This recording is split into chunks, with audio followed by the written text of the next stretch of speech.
O silêncio pesado do consultório médico ecoava como um martelo batendo na alma de Maria das Dores. As palavras do doutor ainda reverberavam em seus ouvidos, cortantes como vidro partido. Não há mais nada que possamos fazer, senhora. É questão de dias, talvez semanas.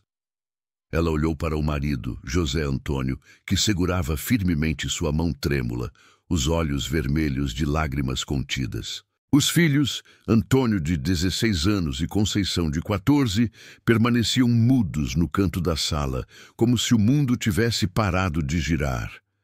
A doença havia chegado silenciosa, como uma sombra que se alonga ao entardecer.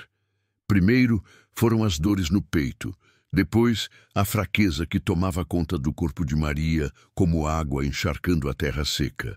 Os remédios da farmácia local não faziam efeito, e quando finalmente conseguiram juntar dinheiro para levar a mulher à capital, o diagnóstico caiu sobre a família como um raio em céu limpo. Câncer avançado, disseminado, sem possibilidade de cura. As palavras do médico soavam como uma sentença de morte, fria e implacável.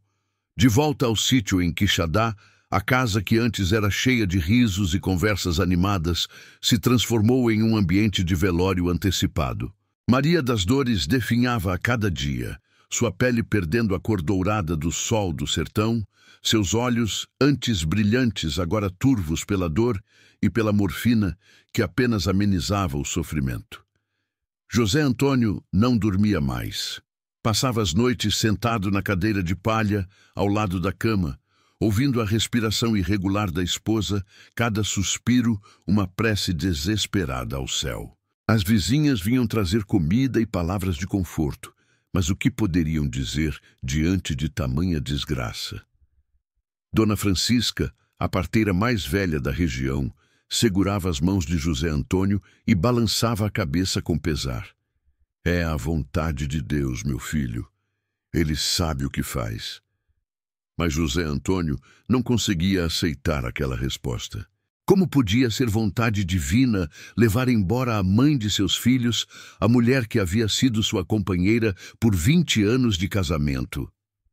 Os dias se arrastavam pesados como chumbo derretido. Maria das Dores mal conseguia se alimentar, rejeitava a água, e sua voz, antes melodiosa como o canto dos bem-te-vis pela manhã, agora era apenas um sussurro rouco. Ela chamava pelos filhos com frequência, como se pressentisse que o tempo estava se esgotando. Conceição chorava escondida atrás da casa, enquanto Antônio, o mais velho, tentava ser forte para o pai, ajudando nos afazeres e cuidando das cabras e galinhas que garantiam o sustento da família. Foi numa dessas tardes de desespero silencioso que chegou à casa uma visita inesperada. Seu Manuel, um velho conhecido da família que havia migrado para São Paulo anos atrás, retornava ao sertão para visitar os parentes. Quando soube da situação de Maria das Dores, seu rosto se iluminou com uma luz diferente, uma certeza que parecia brotar do fundo da alma. José Antônio, meu compadre, disse ele, pousando a mão calejada no ombro do amigo. Você já pensou em levar Maria para Juazeiro do Norte, para o Padim Cisso? A pergunta soou quase absurda nos ouvidos de José Antônio. Juazeiro ficava a mais de 200 quilômetros dali, uma viagem que duraria dias em estradas precárias, e Maria mal conseguia se manter em pé. Mas seu Manuel insistiu, contando histórias que havia ouvido na cidade grande, relatos de pessoas que haviam sido desenganadas pelos médicos e encontraram a cura aos pés do padre Cícero. Compadre, eu vi com meus próprios olhos em São Paulo uma mulher que estava com o mesmo mal da Maria. Os doutores de lá, que são os melhores do mundo, disseram que ela tinha poucos dias de vida. A família decidiu trazê-la para morrer na terra natal, mas antes passaram em Juazeiro. Quando chegaram lá, ela já estava quase partindo, mais morta que viva. Mas o povo levou ela até onde estava o Padim Cisso, e ele botou a mão na cabeça dela e fez uma oração.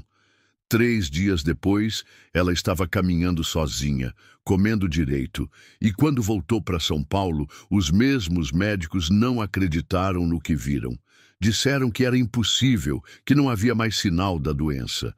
José Antônio ouviu a história com o coração dividido entre a esperança e o ceticismo.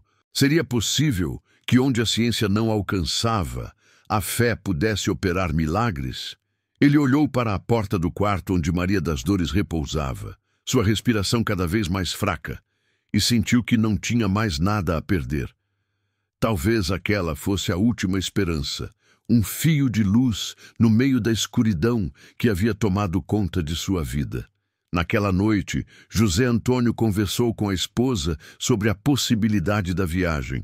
Maria das Dores, mesmo em seu estado debilitado, sorriu pela primeira vez em semanas.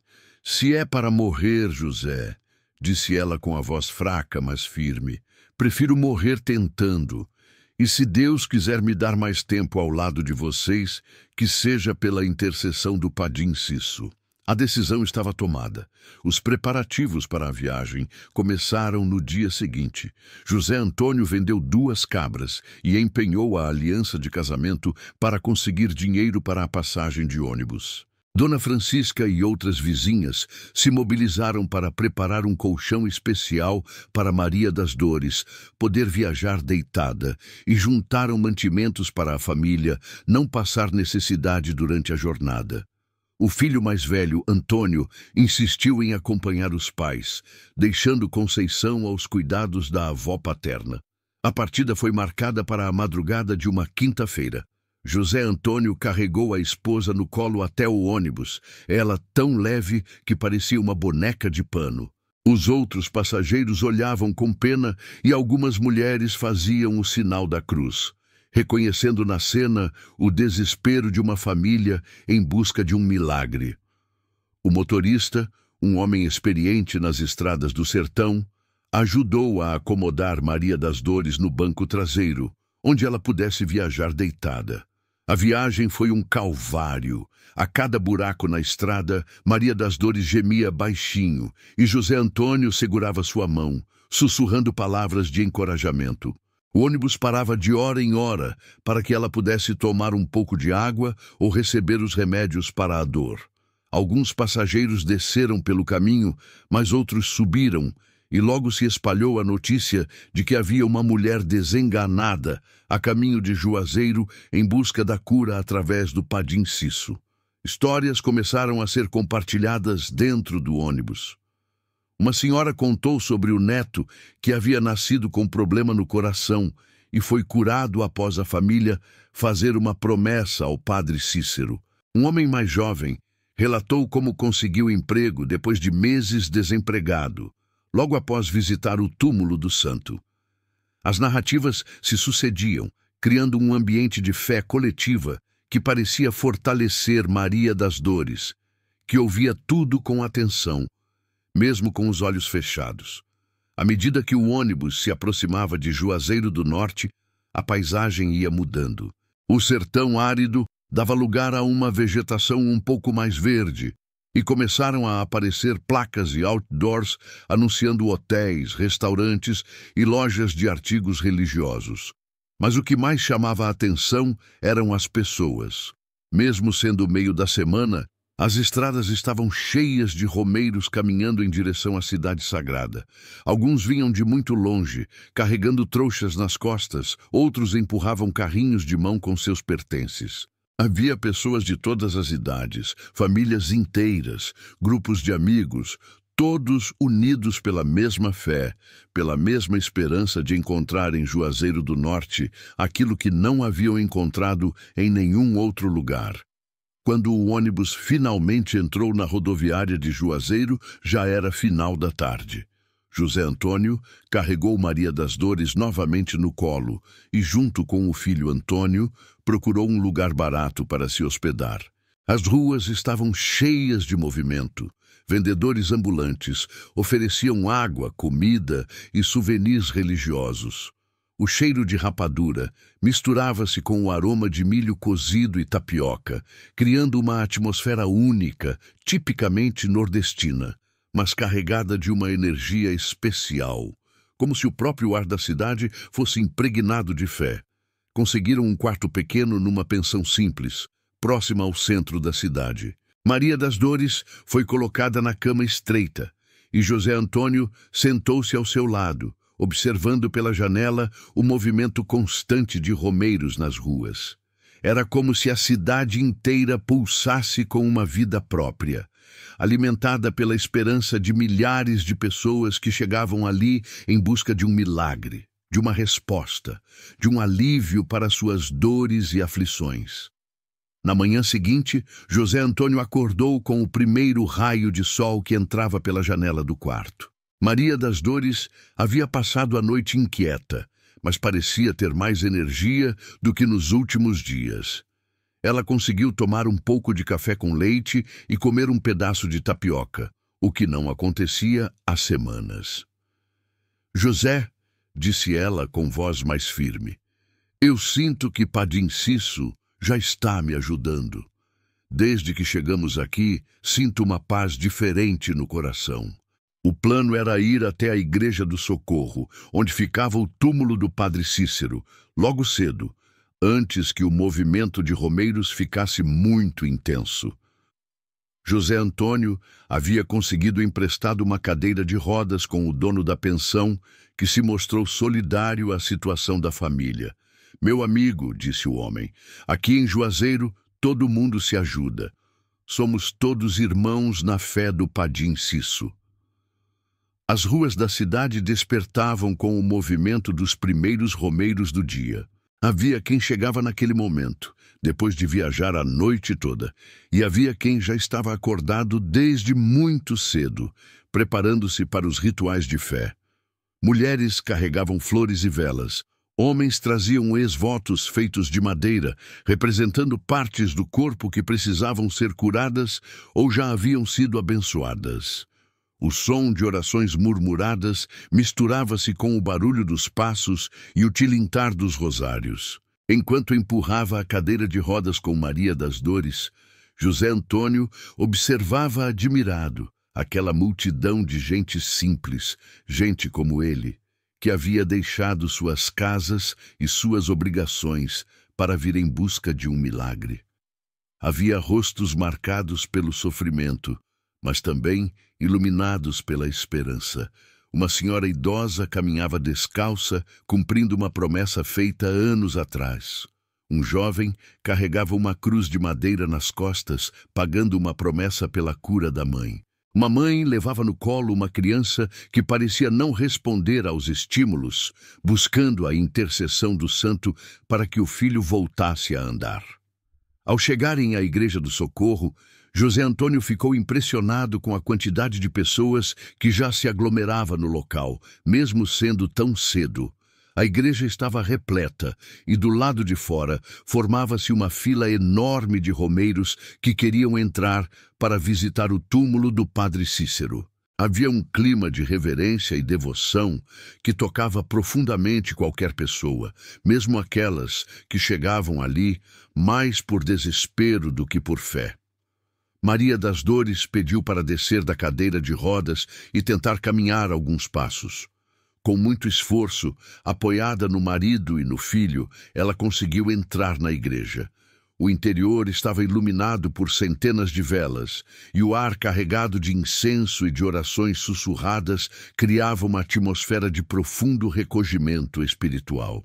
As paredes eram cobertas de placas de agradecimento, fotografias e ex-votos deixados por pessoas que haviam recebido graças através da intercessão do Padre Cícero. Quando finalmente chegaram diante do túmulo, Maria das Dores desabou em lágrimas. Não eram lágrimas de desespero, mas de uma emoção profunda, como se ela estivesse diante de alguém muito querido que não via há muito tempo. Ela se ajoelhou com dificuldade e começou a orar em voz baixa, suas palavras se perdendo no murmúrio coletivo de centenas de outras vozes que faziam pedidos, agradecimentos e súplicas. Padim Cisso, dizia ela com a voz embargada, O Senhor, que sempre ajudou os pobres e os sofredores, olhe para esta sua filha que está desenganada pelos médicos. Se for da vontade de Deus, me dê mais tempo ao lado da minha família. Mas se for para eu partir, que seja com a certeza de que meus filhos estarão protegidos pelo Senhor. José Antônio e o filho Antônio também se ajoelharam ao lado dela, formando uma pequena corrente de fé no meio da multidão. Foi então que aconteceu algo extraordinário. Um senhor idoso, de cabelos brancos e olhos bondosos, aproximou-se da família. Vestia uma batina simples e carregava um rosário nas mãos. Era o padre Murilo, sucessor espiritual do padre Cícero na direção da igreja. Ele havia observado de longe o sofrimento daquela família e sentido em seu coração o chamado para se aproximar. "Minha filha", disse o padre com voz suave, "eu vejo em seus olhos a mesma fé que nosso Padim Cisso sempre admirou nas pessoas simples do sertão. Você veio de muito longe?" Maria das Dores contou brevemente sua história, e o padre ouviu com atenção, balançando a cabeça em compreensão. O padre Cícero sempre dizia que Deus não abandona seus filhos na hora da aflição. "Permita-me orar com vocês." O padre Murilo colocou suas mãos sobre a cabeça de Maria das Dores e começou uma oração intensa, invocando a intercessão do padre Cícero. Sua voz, embora baixa, carregava uma força especial, e logo outros romeiros que estavam próximos se juntaram à oração. Formou-se um círculo de fé ao redor da família, dezenas de pessoas que não se conheciam, mas que estavam unidas pela mesma confiança na misericórdia divina. Durante a oração, Maria das Dores sentiu uma sensação estranha percorrendo seu corpo. Era como se uma corrente elétrica suave passasse por suas veias, trazendo uma sensação de calor e alívio que ela não experimentava há meses. As dores que a atormentavam constantemente pareciam diminuir, e pela primeira vez em muito tempo, ela conseguiu respirar profundamente sem sentir aquela pressão no peito que a sufocava. Quando a oração terminou, Maria das Dores tentou se levantar e, para surpresa de todos, conseguiu ficar de pé sem ajuda. Seus olhos, que haviam perdido o brilho nos últimos meses, voltaram a ter aquela luz especial que José Antônio conhecia tão bem. Ela deu alguns passos, ainda meio insegura, mas sem a fraqueza extrema que a havia dominado durante toda a viagem. "José", disse ela com a voz mais forte, "eu estou sentindo algo diferente. É como se uma força nova estivesse entrando no meu corpo." As pessoas ao redor começaram a murmurar entre si, algumas fazendo o sinal da cruz, outras sussurrando, "Milagre, milagre." O padre Murilo sorriu discretamente e disse, "Minha filha, a fé move montanhas. O padre Cícero está intercedendo por você junto ao Senhor Jesus." A notícia de que uma mulher desenganada pelos médicos havia melhorado durante uma oração na Igreja do Socorro se espalhou rapidamente entre os romeiros. Logo havia uma pequena multidão querendo ver Maria das Dores tocar em suas mãos, pedir sua intercessão para seus próprios males. Ela, meio constrangida com toda aquela atenção, apenas repetia, "Foi o Padim Cisso, foi ele que me ajudou. Eu não sou nada, sou apenas uma pecadora que recebeu a misericórdia de Deus." José Antônio não conseguia acreditar no que estava vendo. A mulher que ele havia carregado no colo poucas horas antes, quase sem vida, agora caminhava sozinha, conversava normalmente e até sorria. O filho Antônio chorava copiosamente, repetindo, "Mamãe, a senhora está boa mesmo." Era como se um milagre estivesse acontecendo diante de seus olhos, como se o impossível estivesse se tornando realidade. A família passou o resto do dia na igreja, participando das missas e orações, agradecendo pela graça recebida. Maria das Dores sentia-se cada vez melhor, conseguia comer sem náusea, andava sem fraqueza, e aquele ar de morte que a havia acompanhado nos últimos meses parecia ter desaparecido completamente. À tarde, eles procuraram um médico na cidade para confirmar o que todos já suspeitavam. Alguma coisa extraordinária havia acontecido. O doutor que a examinou ficou intrigado. Segundo os exames que Maria das Dores trazia de Fortaleza, ela deveria estar praticamente moribunda, mas ali estava ela, caminhando, conversando, com sinais vitais normais e sem os sintomas que caracterizavam sua doença terminal. "Senhora", disse o médico, "eu não posso explicar cientificamente o que aconteceu, mas posso afirmar que a senhora está muito melhor do que indicavam os exames anteriores. É algo que está além da minha compreensão." Naquela noite, na pensão, a família fez uma oração de agradecimento. Maria das Dores segurava as mãos do marido e do filho, seus olhos brilhando de alegria e gratidão. "Meus amores", dizia ela, "Deus nos deu uma nova chance. O Padim Cisso intercedeu por nós e agora temos que viver cada dia como um presente do céu." José Antônio chorava, sem conseguir falar, ainda incrédulo diante do milagre que havia presenciado.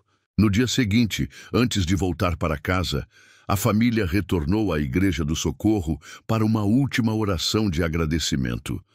Maria das Dores deixou um ex-voto no túmulo do Padre Cícero, um pequeno coração de madeira esculpido pelo próprio José Antônio durante a madrugada, representando sua gratidão pela cura recebida. Ela prometeu voltar todos os anos para agradecer e pediu ao santo que continuasse protegendo todas as famílias que chegavam ali em busca de ajuda. A viagem de volta foi completamente diferente da ida. Maria das Dores ia sentada normalmente, conversando com os outros passageiros, contando sua história e dando testemunho do milagre que havia recebido. Muitos choravam ao ouvi-la. Outros faziam promessas de também visitar Juazeiro do Norte. O ônibus inteiro se transformou numa espécie de capela ambulante, onde as pessoas compartilhavam suas próprias experiências de fé e pediam a intercessão do Padre Cícero para suas necessidades. Quando chegaram de volta a Quixadá, a notícia já havia se espalhado. Dona Francisca, que havia ido buscá-los na rodoviária junto com Conceição, não conseguiu conter a emoção ao ver Maria das Dores descendo do ônibus caminhando sozinha. "Minha filha", dizia a velha parteira entre lágrimas, "é verdade então que Deus ainda faz milagres nos nossos dias."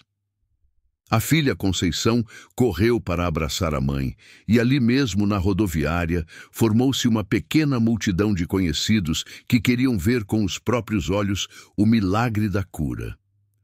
De volta ao sítio, a casa que havia se transformado num ambiente de luto voltou a ter vida. Maria das Dores retomou suas atividades domésticas, cuidou novamente das plantas, voltou a cozinhar para a família. Era como se ela tivesse ressuscitado, como se tivesse sido dada a ela uma nova vida. Os vizinhos vinham visitá-la constantemente, querendo ouvir de novo a história do milagre. E ela sempre terminava seus relatos dizendo: "Quando os médicos não podem mais ajudar, quando a ciência chega ao seu limite, Deus ainda pode tudo, e Ele age através da fé daqueles que acreditam verdadeiramente." Meses depois, quando Maria das Dores retornou à Fortaleza para fazer novos exames, os médicos ficaram perplexos. Não havia mais sinal da doença que deveria tê-la matado. Os tumores haviam desaparecido completamente e todos os seus órgãos funcionavam perfeitamente. "É medicamente inexplicável", disse o oncologista que havia dado o diagnóstico inicial. "Não posso afirmar que foi um milagre, porque isso não é científico. Mas também não posso negar que algo extraordinário aconteceu com essa paciente." A história de Maria das Dores tornou-se conhecida em toda a região. Pessoas vinham de longe para ouvi-la contar sobre sua experiência em Juazeiro do Norte e sobre a intercessão do Padre Cícero. Muitas famílias que enfrentavam situações semelhantes buscavam sua orientação e seu testemunho para fortalecer sua própria fé. Ela sempre os recebia com carinho e terminava suas conversas com a mesma mensagem: nunca percam a esperança, meus filhos. Mesmo quando tudo parecer perdido, Deus sempre tem um plano para nossas vidas. A fé é a chave que abre as portas do impossível. E assim, naquela pequena casa do sertão cearense, a família de José Antônio e Maria das Dores tornou-se um testemunho vivo de que, quando a medicina chega ao seu limite, quando os recursos humanos se esgotam, ainda resta a fé, ainda resta a esperança, ainda resta a certeza de que Deus age através de seus santos e de sua infinita misericórdia. O milagre da cura de Maria das Dores ficou gravado para sempre na memória daqueles que o presenciaram, como prova de que o amor divino não conhece limites nem fronteiras e que a intercessão do Padim Cisso continua a operar prodígios na vida daqueles que buscam sua ajuda com coração sincero e fé verdadeira.